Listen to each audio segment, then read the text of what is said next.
You're listening to the Deadly Uncle Podcast, a safe space for deadly uncle conversations.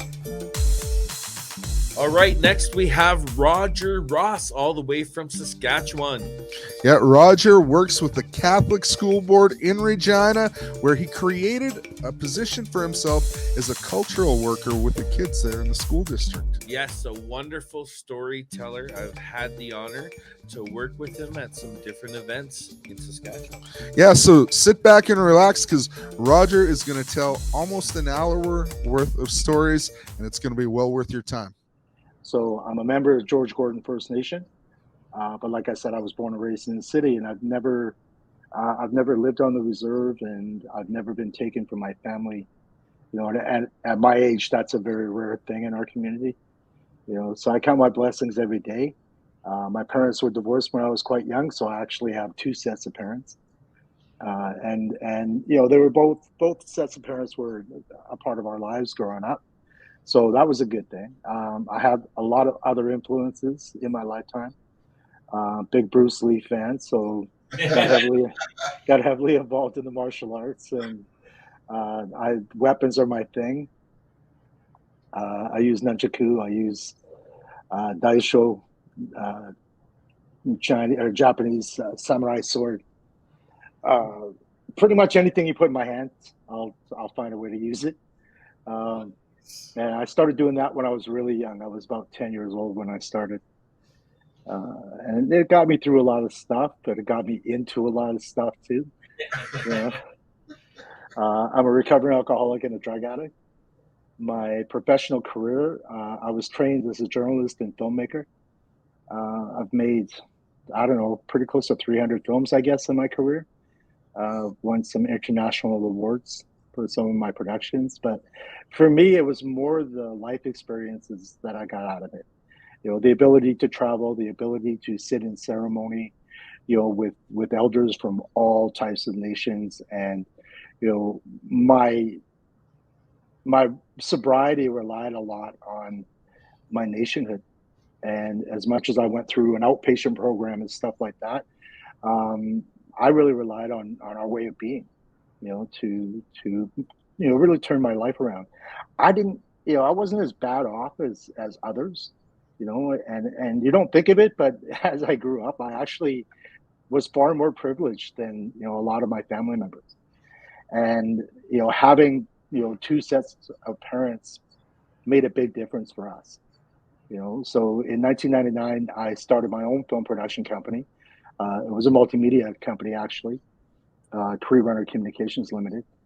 And I have the same staff today as I had in 1999. Wow. And yeah, and now I actually work for the Regina Catholic School District. This is going into my 5th year with them. They hired me initially as a knowledge keeper, and then they created a position specifically for me, and they gave me a really fancy title. You know, I'm the Indigenous Cultural Liaison, which is, you know, just means that I'm the brown guy in the building, and you know, but I do get to be in classrooms, and I do get to influence, you know, younger kids. I'm actually, my office is located in North Central in Regina, so I'm at Sacred Heart School, which is literally in the heart of North Central. And it was so weird because when I got there, my cousin was the vice principal, and she's quite a bit younger than I am. And I remember talking to her one day, and I said, you know, we spent our whole life getting out of this neighborhood, and here we are right back in it. You know, but it turned out to be a good thing because, you know, I guess, I mean, the kids see me as a role model. I get that, but for me, it's just the relationship. You know, because I know where they come from, right? And I know what they have to go home to. You know, I know most days they're coming home or coming to school, you know, because it's a safe place to go. You know, and having that knowledge, you know, and the awareness of the community, it really opens my heart more to what I'm doing and how I'm doing it. You know, so as much as I'm teaching a lot of historical stuff, I'm talking about our ceremonies. I'm talking about the pipe. I'm talking about treaties. And, you know, I had two grandfathers that helped negotiate Treaty 4. So all of that plays into, where I got to and how I got to be where I am.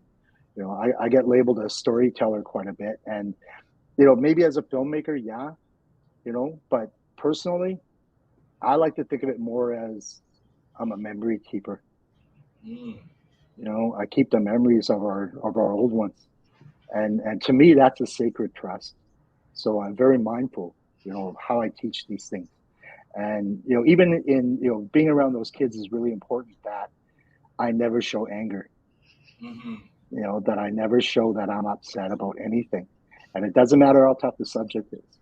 I have to find a way to be neutral and to talk them through it, and to help them, get to a place of understanding without feeling angst or trauma, right? Because all of this stuff can be triggering, and we need to be mindful.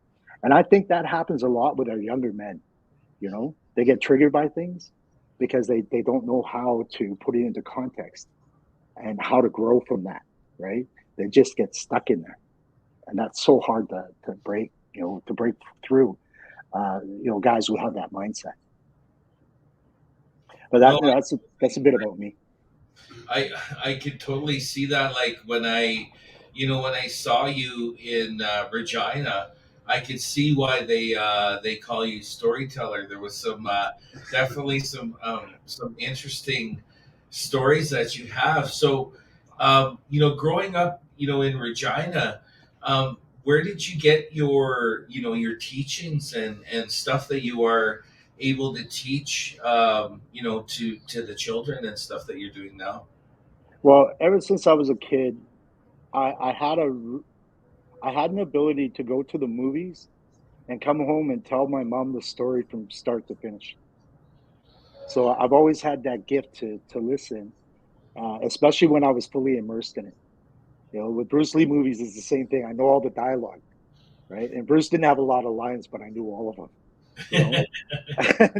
And I think that was a gift that I was told later on in ceremony that I had that gift, and the ancestors acknowledged that. But when I was young, I was about 20. I was 20 years old, and I met a young lady and fell in love with her. We were together for 8 years, and her name is Deborah Piapot. Her grandfather, her mushum, was Emil Piapot, and Emil was the son of Chief Piapot, the last signatory to Treaty 4. So he was one generation removed from treaty. And he also knew of my families that helped negotiate it too. So that old man, was the first one who took me in and started to show me, this way. And I wasn't ready for it, but I listened, and I, every time he would come over, I would tobacco him, and he would look at me and shake me off, He'd like, I said, "What's the matter, Musha?" He said, you can't have these things, eh? And I said, "Okay, what's the matter?" He said, "Well, you're still doing crazy things." He said, "So you can't have this stuff, He goes, "But I'm going to share it with you because of this tobacco, eh?" And he said, "So I'll share it with you." And he goes, "Because someday you're going to need it." He goes, "There's something about you," he said. "I know your family and I know who you are." So he started to share with me. And it wasn't until I was 33, I turned 34 that summer. Midnight of January 1st was when I had my last drink. And I planned it a year in advance to the very second. And I quit at that second. I had a Huda hash, a hot knife, and finished my Molson Dry, and I went to bed. That was 28 years ago. Wow. And That's just like amazing. Yeah. So just like that, man, I'm done, And it's weird because I never liked it. Like, I never liked drinking. I never liked doing drugs. It was so out of character for me in the way that I had trained, the way that I had prepared myself to not be a fucking statistic, right? And that was always in the back of my mind. I'm not going to be another Indian. I'm just not going to be another Indian. I'm going to be something different, and it took me years longer than it should have, but I know that I'm not a statistic, and I know that I'm not just another Indian, that there's something special that those old ones gave me and I acknowledge it, I respect it, and I do my best to protect it. It's awesome. No, it's look, the microphone picks up better when you get close. It's been just good listening to your stories and getting to know who you are, because I've never met you before, so this is Exactly. nice to meet you. My name's Trent Achkate, and yeah, I was born in Regina as well. I did not grow up there though. I grew up in Red Deer, Alberta. My dad was a musician, so he moved Travel around, around. and that's Cool. where my mom's from. So that's where we settled. Beautiful. But yeah, I'm trying to think of what to ask you. I'm just thinking right now. You're a It's mudhead. a good introduction for sure. That's what they You're call from you. George Gordon's, you said, and Yeah. which actually, this is an interesting question. You were talking about your family who were signatories to Treaty 4. Can you tell me a little bit about that? Sure. I'm descendant of two families who are the main families of Gordon's First Nation. The Bird family and the Gordons. Now, the Bird family are descendant of one of the original signatories, although Daybird never did sign treaty. Okay, in fact, nobody did. So let's get that straight right away. Okay. And what I've learned about treaty process and what happened, all of this stuff was a sham. Okay, and I know that some of our people are going to get upset. You shouldn't talk about treaties like that. They're sacred, and I totally get that. Okay, I do. But the reality is that they were never, ever going to fulfill their promises. They were never going to fulfill their promises. So my other grandfather, his name was Daybird. Kakiapiasis is how we say it in Cree. The one who signed or has his name on the document, his name is Kanewu Neska Sateo, he who walks on four claws. But on the treaty, they spelt his name Kaneo Neskateo, which has no meaning in our language. The number 4 in Cree is Newu. It's not found in Kaneo Neskateo. So how did they translate all the things that are on the written document to our people? They couldn't count to 4 in our language. They honestly didn't. They No, didn't. of course not. And that's my point, right? So all the old guys, are really almost sanctimonious when it comes to treaty. Yeah. These are our treaty rights. What treaty rights? We had these as inherent rights before anybody ever wrote anything down. And at no time did our grandfathers ever agree to give away everything. Yeah. And so when they say this is unceded territory, all of it is unceded territory. Mm-hmm. We never gave any of this away. Yeah. Mm-hmm. Okay. And that treaty, because you say, as in the Crown says, you Indians are ceding the land forevermore or in perpetuity. And the Queen Mother will look after her little red children in perpetuity. Or as long as the sun shines, the grass grows and the waters flow. Yeah. Right? So, we got to look at the history. We got to look at the circumstances. The buffalo being wiped out. The children were dying of starvation. They were holding back rations. There's all these things. What makes that sacred? Mm-hmm. That's the question that I have for, as I'm teaching. These are the things that I talk about. These are, if you can't spell my grandfather's name, if you can't spell the number 4, then how am I supposed to trust that you have explained anything about what we talked about? Mm-hmm. Right? And, the fact that my grandfathers were both pipe carriers because they were chiefs, they were Ogama, not chiefs, but Ogama. They were hereditary leaders. So they had to be pipe carriers. Anytime that we did negotiation back then, we always did ceremony. We always did prayer.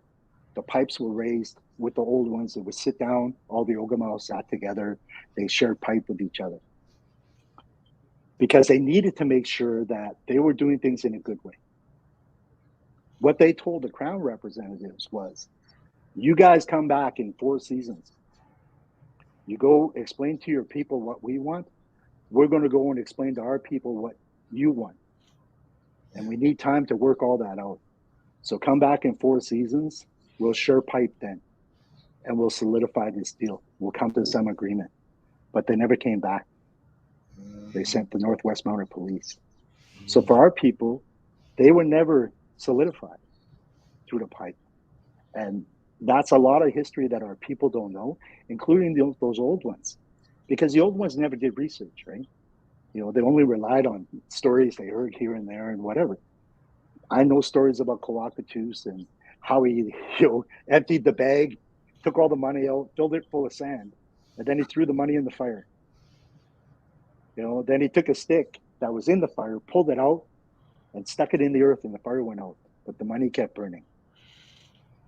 And Coacatoos, what he was saying was, that money, it's not going to last, right? Here's this bag full of earth. That's how much you bought with the money that was in this bag. How much more money do you have? Yeah. And he said, see this stick and this earth? The earth is forever. They put the fire out. The money doesn't last. And that's how he was interpreting, this is how much money you're going to need if you want all this. Yeah. Right? And they never brought those bags of money. They never even came back to share pipe. Yeah. Right? Yeah. So those are some of the oral stories that I was told, listening to those old guys, and that was passed down in my family. That's amazing, that it's important, that we have this platform here to be able to share some of those stories, because a lot of people, as you said, even the old ones, they don't know that, and they don't know some of these stories. And even including myself, like, I learned so much, like, doing the film that I did, and it was a documentary, and my idea was to record as many elders as I can, like, from our area and Coacatoos, just the whole Touchwood area, and just get their perspective of the land and how it became, and how was it. Do you remember how it was before it was reservations? And were we at this part of the land? How did we land in this area? Those type of questions. And but with COVID and stuff like that, I wasn't able to do that. But it's still a plan of mine to be able to do that, because even with the film that I shot, they found us, and it was the recording of the unmarked graves. 2 people from that film already have passed away. So it's really important that, I want to get these stories, like your stories as well. I'll definitely be knocking on your door for some of that as well. And Yeah, so, man. I just want to, we know about, Regina, we know about the history of Regina and Pile of Bones and stuff. And do you think that the land, and has there been any ceremonies to, heal the land in Regina after, so many buffalo, had been killed, like, piled up like that, and just the trauma and all that? Has there ever been any ceremonies or anything done in Not that I'm aware of, Kurt. I know that right now, there's people like me, and there's Jolie Big Eagle and her husband Lauren, that they run an outfit called the Buffalo Institute, and they do a lot of healing with buffalo robes, where they actually prepare the hides, and they get students to help scrape the hides and all that kind of stuff, right? And she actually had Dewdney Park named as the Buffalo Park. So she's starting to move in that direction. I got asked today actually to help raise money to do a very special special at the First Nations University Powwow next year. They want to do a special of the Buffalo Dance and present the Buffalo Dance there. So I know all of that is kind of leading to what you're asking, Kurt. And but we need to also understand how all that process worked, right? And a lot of people don't know this, but this whole area smelled of death for months and months and months, right? Because they wiped out millions of buffalo in this area. They stripped the hides and they left the carcasses to rot on the plains. And once all the scavengers were done cleaning the bones, they dried those bones in the sun, and then they went and brought them, and they piled them up 20 feet high from Broad Street to Albert Street along the railroad tracks. And that's where the term buffalo, this whole idea of whatever this town is called, right? And those pile of bones were the result of how they tried to influence treaty, right? And by starving us. And Daschuk wrote a book about it. It's a very academic book, and him and I had some of those discussions. James Daschuk, he wrote a book called Clearing the Plains, and it's, as I said, it's an academic book. It's for professors, and it helps them understand in their minds how this process works. I prefer to do it in the layman's terms, right? And to talk about, this is the real situation here. And you can flower it up with all your language and all that's cool. But the reality is they use the starvation tactic. And that's the bottom line.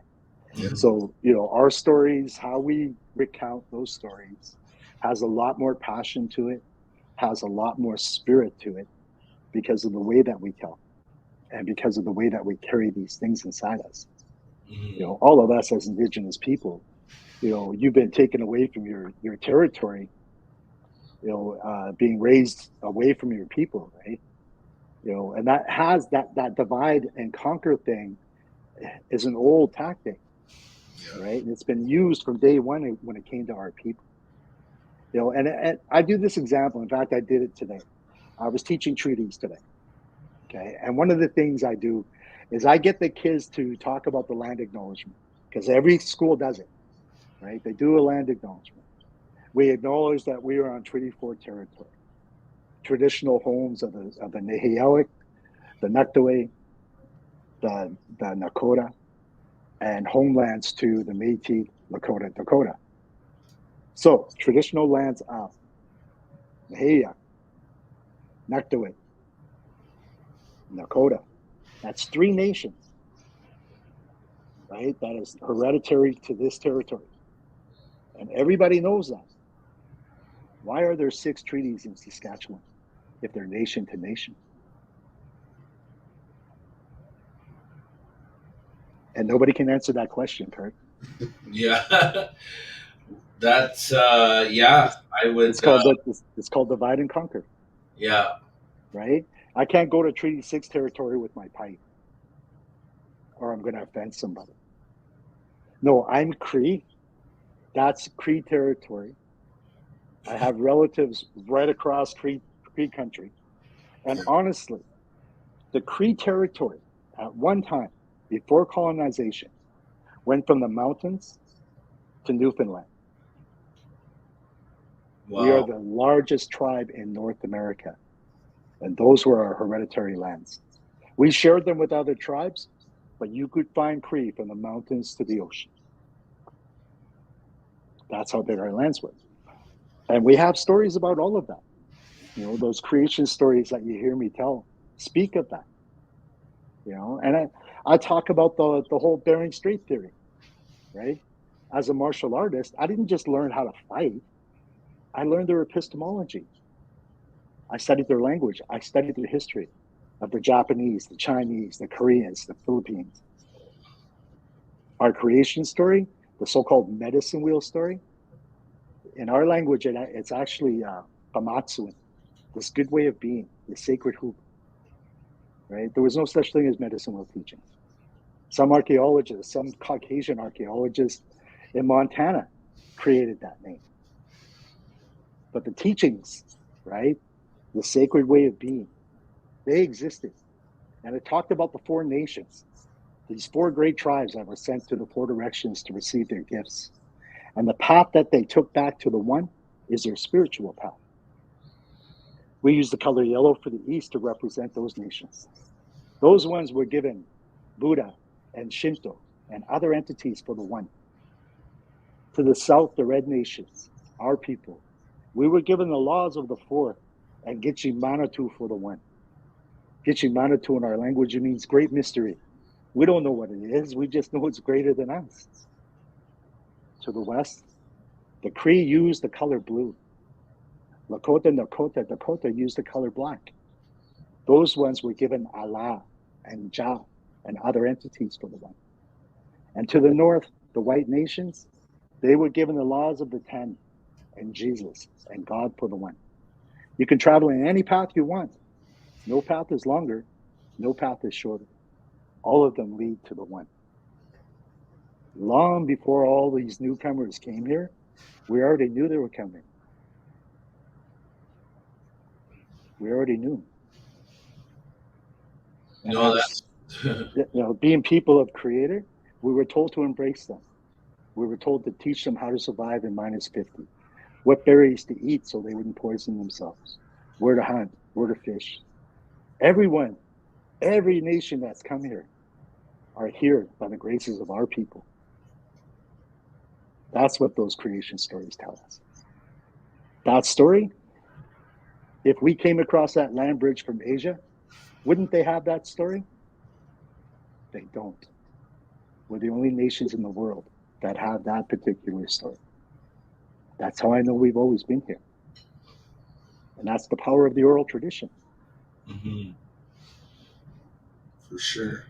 No, that's amazing. And I'm learning so much here today with you, and it's amazing to have you on and to share these teachings. I think it's important, and I want to know, how important do you think it is for our men right now in today's society to have a platform to be able to share their feelings, to be able to get together and almost find answers in each other's testimonies, kind of like a platform like this where men are celebrating each other. And a second question, is there any men programs or male programs for boys or men that you know of in Regina?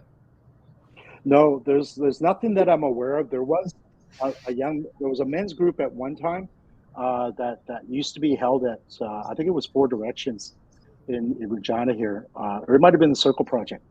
But going back to that first part, celebrating men and having a voice.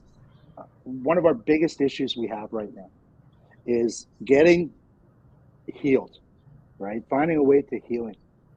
Now, as a recovering alcoholic, I went through a lot of different things, right? I went through the AA program. It wasn't for me. And one of the problems that I have with the AA program, now, don't get me wrong, because it can work, all right? You have to work the program, but it can work for you. The biggest thing is you have to choose it. Every individual has to choose it for themselves. I made a year-long commitment and set a time limit for myself. And I followed that time limit because I chose it, right? Nobody imposed it on me, right? Not my girlfriend, not my kids. It was me. I chose that. And then I chose healing. One of the biggest problems we have right now, unfortunately, is we don't have enough aftercare for these young men who come out of jail. They go through an outpatient program. They got to see a social worker. They've got to see a probation officer, but nobody helps them get a job, set up a bank account, learn how to do living, how to live. How do you pay your bills on a daily basis, right? Yeah. How do you get a phone and pay for that? Because they release Life them into skills. homelessness as well, Absolutely, right? yeah, for sure. And that's the problem right there. Like, That's nobody exactly right. go from an institution into homelessness, because then it becomes an even bigger problem for society as a whole, because now you're not only paying for an inmate, you're paying for somebody to survive on the street, which, medical costs go up. It's crazy. Like, I totally absolutely is. Yeah. You know? And the other thing too is they don't tell you, your lawyers don't tell you, right, that this is going to be your first offense. I can get you off. You just had to plead guilty and you can be home today. Yeah. So you plead guilty. But then the next time, well, this is your second offense. Now you're not doing 30 days. You're doing 80 days or 90 days. Then you're doing a deuce less, right? And it just compounds itself, right? And social services, the policing department, these guys, we're a staple in their diet. Yeah. Right? We're the ones who pay for their cottages and their boats and their vacation time. That's all done on us. Yeah. Right? And they call it spending money on Indigenous people. Yeah. Right? This is our Indigenous budget. but they're putting their budgets in the wrong places. Oh, yeah, absolutely. And that's what I mean. That's what I mean by that. That's aftercare, right? Give us all that money, Yeah. but spend it in the right places. Like Totally. That's what aftercare is, and that's what I'm talking about. So at some point, right, our people have to look at what is healing going to look like in the future, right? What is true healing? Mhm. Okay, don't program me to death. Yeah. Yeah. You know, give me a hand up, not a handout. So here's how we can do that. We're gonna do all the treatment available for you. We're gonna bring cultural teachers and lodges in the same facility, so you can do everything right there. You don't have to go out of town. You don't have to worry about getting a ride, busing, all that kind of stuff. We're gonna do that right here. We're gonna have a home for you for as long as you need to get on your feet and put money in your bank account. You're going to be able to stay here rent-free for up to 2 years. You got 2 years to put a down payment together and to pay 6 months rent in advance, right? You got 2 years to take care of your health, to get healthy again, to work out. We're going to have a gymnasium here for you. We're going to have sports available here for you. Everything you need is going to be right here. And you're not going to have to go looking for it. You're not going to have them chasing you down either. You need to commit to this. And if you can, and commit to yourself, we can help you get to where you need to be. I think that would be wonderful. And, also I think it would be wonderful for men who are not in treatment or recovering, like just us normal dads or normal men man. out there. Yeah. We all need some healing from our parents, possibly going through, the residential school. Both of my parents had went, and I think it would be awesome for all men to be able to have a place to express themselves and have a place to where they belong, Yeah, absolutely. And I totally agree. And I think ultimately that's what it comes down to. Like, I know I had my mentors, right? I had people that I could look up to. You were talking about interviewing elders. In 1999, I interviewed 39 people who went to residential school. And I created 34 individual videos for them. And then I took all their stories, had it transcribed, and I made a book of their stories. And then I did a book of poetry from the community. And I did an elders calendar. All of that in 1 year in one project for Pasco First Nation. That's awesome. And that's what allowed me to gain their trust, because the first interview, I had a crew. And I realized that I stunted their ability to speak. And so I sent my crew home and I said, I'm going to shoot it. So I shot every other interview on my own. Yeah. I did the lighting, I did the sound, I did the camera work, I did the interviews. And I created that report, right? Yeah. Create that report. And once you have that trust, that's how we build it. No, but it's okay. No, but that's how we do it. Just reminding me of something from my childhood, actually. I don't know if you guys ever saw anything like this, but my Kokum used to have this book that I remember, and it was a brown book, and it had stories of elders, like from all across Saskatchewan. Like my Moshe Paul Akus was in there, and then I know the one. And there were syllabics in there, and that was like one of my first introductions to like Cree writing or Soto language, like the syllabics and stuff. So like just seeing the evolution of how we're capturing these stories, right? Like, and the importance of it, because people can grab this and capture so much of like their grandparents just sitting there and talking to them, and their grandparents are more comfortable with them, or their aunts and uncles, and we need to do more of that. And what you did was groundbreaking. Obviously, we're making that elevation, and then hopefully we can keep capturing those stories for all our next generations. Well, a couple of years ago, I went back to Pasco, and they asked me to come back. And at that time, I interviewed over 300 survivors, and published another book for them. I wrote it, designed it, published it for them. Yeah. And so it was a 20-year gap between those two. Yeah. But what was more important in the way that I do things is, before I even start any project, I tobacco their elders and I do ceremony first. Yeah. Before I turn any camera on, before I hook up any microphone, I always do it through spirit first, right? And I always look for that guidance. And when I was done listening to all those horrific stories, I went back to ceremony again Yeah. because I was carrying all that, Mm. right? Can't even imagine.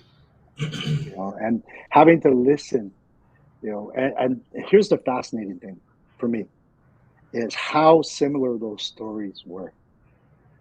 Some of these people didn't grow up with each other. They weren't in the same schools, but the stories were very, very similar. The babies being thrown in the furnace, babies that were born to the little girls in those residential schools. The fathers were the priests, and they burned them in the furnace, in the boiler room. Yeah. That's how they got rid of the evidence. And I heard that story many times through all the people that I've interviewed. And if you don't believe that causes triggering and trauma, Yeah. right? And that's why I needed to go to ceremony. I needed to have my people ready to support me when I was ready to go, you know, and take it back to the ancestors and ask forgiveness for having to bring these details up. But every time I was told these stories have to come. It's time for these things to be spoken. You know, we've had to hide everything for so long and people didn't believe us. You know, that was in 1999. You know, when I was already hearing about the graves and the kids who had to dig graves for their fellow students. Yeah, that is crazy. You know, know, and you guys, we're only now uncovering the bodies because we have the technology, right? But yeah. we always known about the graves. They've always known. And people need not wonder why we suffer intergenerational trauma or trauma from these things. Like that trauma runs through our whole community, right? Like It runs through our blood, gentlemen. Yeah. Right? I call it blood trauma because whether you experienced it or not, it's still in you. Yeah. Right? I wasn't taken. I've always had my family. Yeah. At 62 years old, I can say that I never went to residential school. But was I impacted by it? You're damn right I was. Yeah. You know, and that's what blood trauma does. Yeah. Right? And we're not the first ones. Yeah. Yeah. You know, Africa, New Zealand, Australia, India, on and on and on. Right? The Philippines. I teach Filipino kids.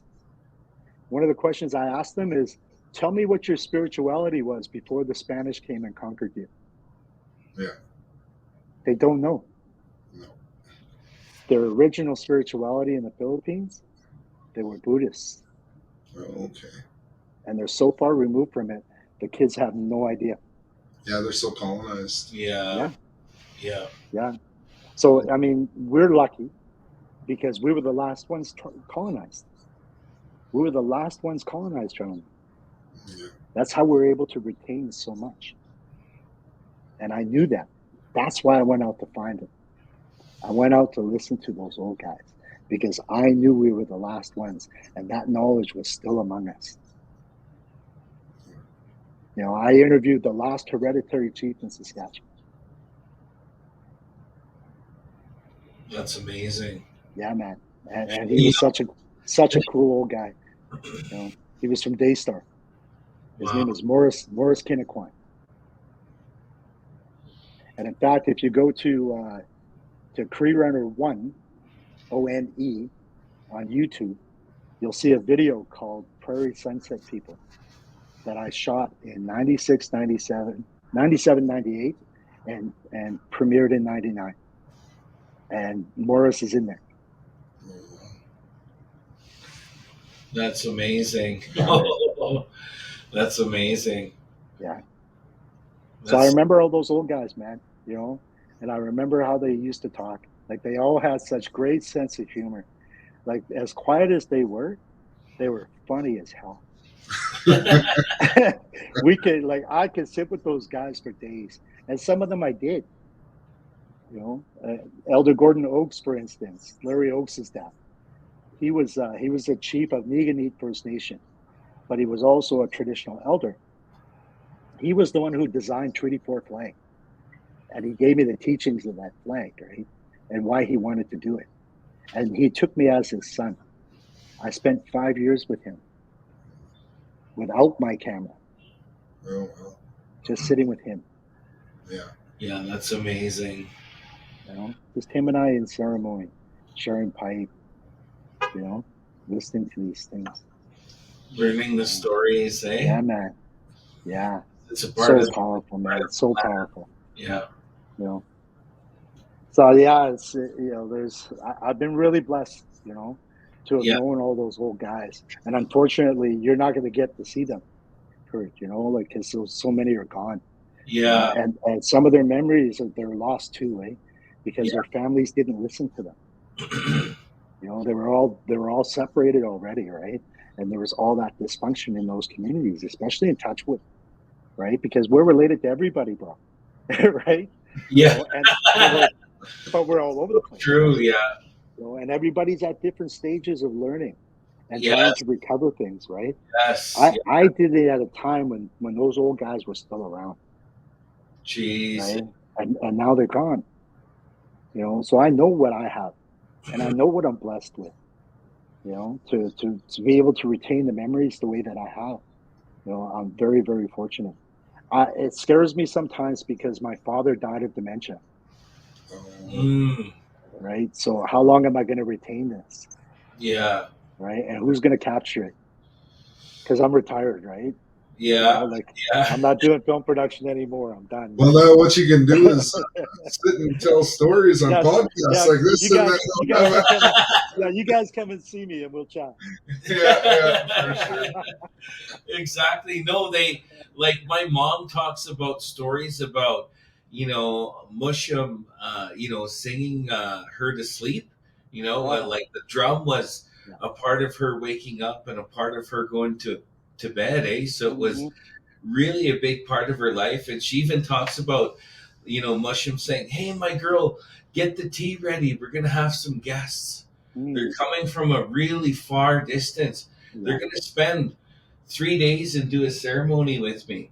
And so, like, the snow was coming out, and these people knocked on the door, and she went and looked. There was no footsteps coming up to the house. Nice. I love it, man. So, like, little That's awesome. little interesting stories like that, and like even how does like a mushum get called to go and sing in Arizona back in those days, eh? And then they end up there to sing for somebody's funeral. Hang on a second, guys. Yeah. Excuse me. Sorry, honey, I'm on the phone. I got you. Buffalo. Yeah. I can't. All right, I'm back, guys. Sorry about that. Oh, it's all right. My woman just got home and she's got her arms full, and I got the look. Get over here. Well, you better It's all good. It's all good. But So, yeah, man, those stories are so interesting, and they are, man. and a lot of people wouldn't understand those stories, but the drum and singing is just so powerful in connection to the spirit world, and I guess my mushum was one of those people that connected his drum to himself. Yeah Man, and like Gordon talked a lot about that too, right? Like, being in those ceremonies and what that means, and the connection that we have in the lodge, that nobody has, right? Nobody has that. And like I've studied Taoism and Buddhism, Shintoism. I'm a confirmed Roman Catholic, right? But I've never connected to anything spiritual like I have in Sweat Lodge. Like I have, being at Sundance and helping with the pipes. Like to see that, to be with our ancestors like that, to have that portal open for us, and my lady and I were talking about that the other day, and like I don't have any fear of death.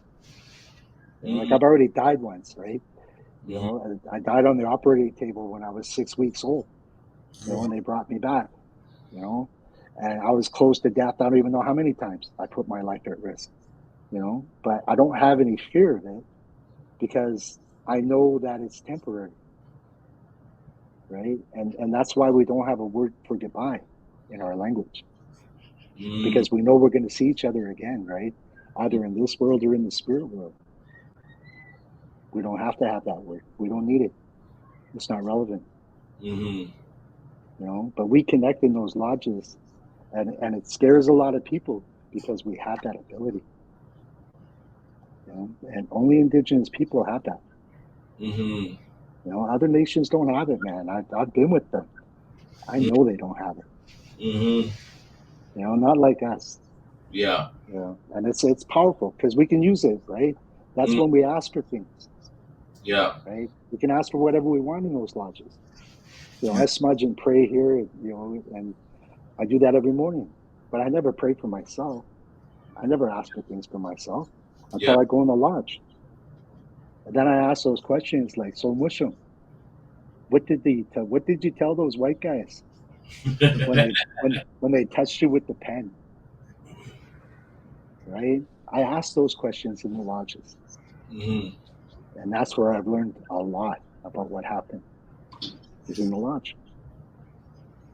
No, that's amazing. So we have another guest that's coming on Perfect. in Okay. the next few minutes here, but one more question that I want to ask you, and you kind of got to it, but I just want to ask you. You were talking about a facility, that's important to have in our major cities. And how important is it, do you think, for people that are just living in the city, that are not looking to be from a treatment center or an aftercare program, or just want the ability to have somebody somewhere to learn their ceremonies or their culture, kind of like what we see with the Catholic churches and all the different mosques and stuff that you'll see in Regina and all over every major city. How important is it for Indigenous people to have somewhere to pray? It's absolutely necessary.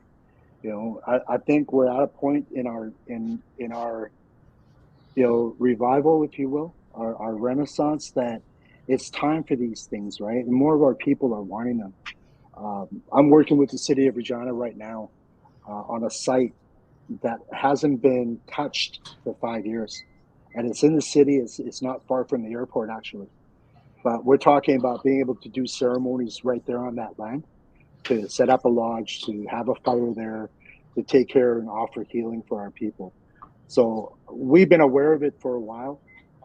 Former deceased elder Mike Pinay actually had a lodge out at the Regina Dojak Center, which is a youth center. But the RCMP had land right beside Dojak, and Mike was able to do a lodge there, an indoor lodge.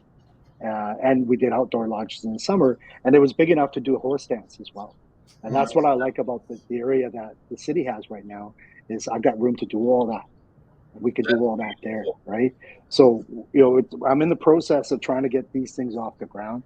I'm meeting actually tomorrow with a couple of people from the Folklore Society, because they're going to host a conference for me in the spring to try and get back some of our sacred sites. And I want to be able to take some of our people to those sites to help them reconnect, right, with what our ancestors left behind. And there's a story to that too, but I know we're short on time. But there's a story I'll share with you again, Kurt, that came from a dream that I had in 2003. And then in 2005, I found a sacred site. And the ceremony led me there, but the dream initiated it. So I'll tell you that dream next time I see you. No, that's amazing, and I can't wait. And we believe that it's important for Indigenous people to have a safe place, also to have our funerals, to have to have all those things inside the city where you can take the bus to it, where people have access, that don't have vehicles, and so it's really important. And I really hope to see also men's groups develop. It's important for us to follow suit in our women's healing, I believe, getting Yeah. into circles and, celebrating each other and talking about, our accomplishments as men and, lifting each other up. It's time for us to Yeah. have that place in society. And really, I know that a lot of people have been talking about toxic masculinity, but I think it's important for us to have masculinity as men, and as long as it's that healthy masculinity, but it's important for us to all be able to be men. Well, the thing is, though, Kurt and Trent, you know this too, that when you run into men that have that ability, right? We have to remember where we learned those toxic traits, Yeah, yeah, right? And that those were not hereditary, right? Those are not our inherent ways. that's right. And the ones who connect to the inherent ways, like yourselves, having been through what you guys have been through in your own rights, knowing that that's not the life I want. That's not the life I want for my children. Yeah, That's where it changes, right? And when you meet like minds, that's when these things can grow, right? Like it's hard for me to go out and find that now, right? Because I'm so busy doing all the other stuff that I do, like to try and focus on, a treatment center and that kind of stuff, right? I actually passed that idea on to a group of women who are trying to lobby, for a treatment center. And I said, you've got to make it bigger than a treatment center, right? Yeah. And it has to be a place of healing for anybody who wants it, right? Not just addicts, not just, alcoholics, whatever. It's got to be a place of healing and not a treatment center, but a place of healing, Yeah. right? Those are the types of things. And what you guys are doing right now, Right there, having that's- that ability, right? Having that ability to reach out and talk to other men, to express ourselves honestly, to be truthful about our past and our wrongdoings, but know that we're not that person anymore, Yeah. right? You can label me any way you want. You might have known me 40 years ago, but you don't know me from yesterday, Mm, right? And you don't know who I'm going to be tomorrow because I'm still evolving, right? And that's how we need to see each other, and we need to yeah, allow ourselves those graces, instead of trying to tear each other down right away. Yeah. That's the crab in the bucket stuff, right? I don't want to pull you down. I want to lift you out, right? I want to help you get out, man. yeah. Escape, get going. It's like when I walked into doing the film, I was walking into it as a filmmaker, not as somebody who has family that has been on chief and council or any of those things. I was coming in this to make relationships based on my experience with that person, not based on my family's history to the reserve or any of those things. And, that's kind of how I want to live my life. Like at the screening in Regina, I played on my traditional flute. I played a traditional song for, the Lakota, that's their instrument, but we adopt their instruments into our lives. So I played a traditional song, and then I was able to play Amazing Grace and say, my brother, he believes in, he's a born again person. Mhm. Myself, I don't believe in the Bible. I don't really believe in Jesus or any of those things. I Right. follow a traditional way, but I can respect, and we can eat at the same table. We can Yeah, still be absolutely. friends. We can Yeah. still, see eye to eye, and still be family. It's important to Absolutely. have that, for Yeah, sure. for sure, man. Hey, Yeah. we just lost Kevin Locke, eh? I met Kevin in 1982 at the World Assembly of First Nations, and he gave me the Lakota flute start in 1982. And Wow. I don't play the flute, man. My nephew does though. My nephew Jacob Pratt. Yeah. I produced his flute CD actually. Oh, right that's on. amazing, man. Yeah, man. Yeah. So it's just weird how all these things have come full circle, but Totally. it's also natural, right? And I think that's the beauty of it. We're gonna have to get this guy on here again because I spent most of my time just listening. I didn't ask you about questions, and but that was kind of how I was raised too. When Yeah. I was Yeah, man. learning, so I was like, you sit here and Yeah. be quiet and take Yeah. it Well, all in. I'm glad to meet you, Trent. And I definitely would love to chat some more and hear about your family and your music. A lot of musicians in my family. I was trained as a sound engineer. Oh, sweet. And so I've been around music my whole life. Yeah. And even when I create, and I was telling Kurt this, when I do films, I always have the music in my head first. Okay. And I don't know how to read music, but I have it in my head, and I know what I want, right? And I always cut to the music, right? Not the other way around. Yeah. I do it the exact opposite. Yeah. So I'd love to sit down and hear some of you guys' stuff, man. Send me some links. We'll have to throw on an event all together, man. Story. Yeah, man, that would be cool. That was fun that day, you know. Yeah, man. For sure, we'll have to do something. Yeah, I think we just need to do that, right? In whatever way possible, right? If music's the way you tell your stories, and do it that way, For sure. And just pulling us all together, just to have a night out, Yeah. Like that, it's cool. And I don't get to do that much anymore. I'm getting kind of tired, but I still love listening to good music. Awesome. Well, thank you so much, Roger. It was my pleasure. Beautiful to have you, and we'll be in touch. And you are definitely a deadly uncle. Kakyo, Niwaga Maganik. You guys are pretty deadly uncles yourselves. Have a good one, brothers. All right, take it easy. Peace. You're listening to the Deadly Uncle Podcast, a safe space for Deadly Uncle conversations.